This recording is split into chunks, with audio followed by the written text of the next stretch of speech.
Good morning, শুভ সকাল।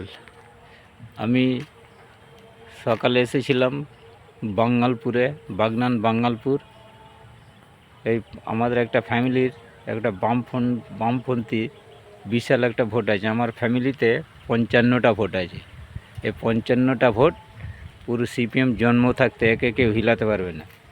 অন্য কোনো গ্রামের মানুষ ভোট না দিলেও এই 55টা ভোট সিপিএমের হয়ে পড়বে ব্যালট বাক্সতে।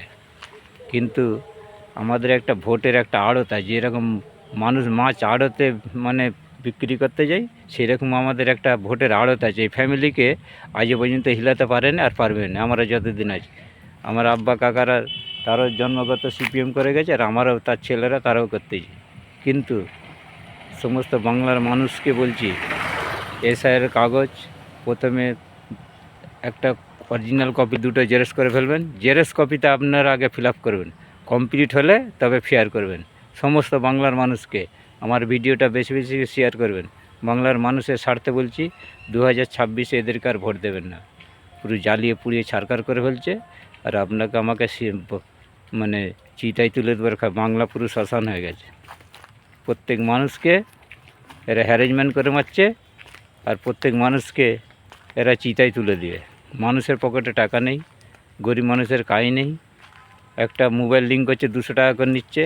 আমরা কোন রাজ্যে বসবাস করছি, একটা সংশোধন করছে 100 টাকা করে নিচ্ছে। এই হচ্ছে পরিস্থিতি। একটা আধার কার্ড করছে 500-600 টাকা করে নিচ্ছে। মানে কোনো প্রতিবাদ, কোনো গল্প নেই। সমস্ত বাংলার মানুষকে বলছি, 2026-এ 34 বছরে বাংলাকে ফিরে নিয়ে আসুন। 200 টাকা আপনার একটা ভোটের মূল্য নয়। 1 বছর এই 200 টাকার আশা ছাড়ুন। 200 টাকার আশা ছেড়ে দিয়ে বাংলাকে লালে লাল করে দিন। মানুষের নতুন জীবন ফিরে আসুক, ছেলেমেয়েরা চাকরি পাক, লেখাপড়া শিখে পরীক্ষা এসএসসি পরীক্ষা চালু হোক। এইটাই সমস্ত মানুষের কাছে আমার অনুরোধ। আপনারা আর ভুল পথে চলবেন না। ওরা অনেক প্রলোভন দেখাবে।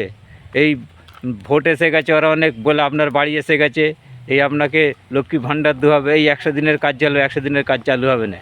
এটা সব ঢপবাজি কথা আরম্ভ করেছে।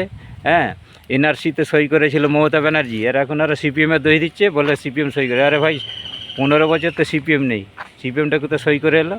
এইসব মিথ্যা অপপ্রচার ছড়াচ্ছে, এ থেকে আপনারা দূরে থাকবেন। আপনারা খুব সাবধান। কিন্তু আগামী দিনে আমি বলছি, এই বাংলাকে বাঁচাতে গেলে আপনার আমার সহযোগিতা দরকার। কোনো নেতামন্ত্রী পারবে না।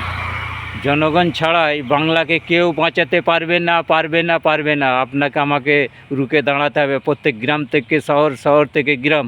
নইলে আগামী দিনে খারাপ শেষ থাকবে না। আজকের মতো এই ভিডিওটা এখানে শেষ করি।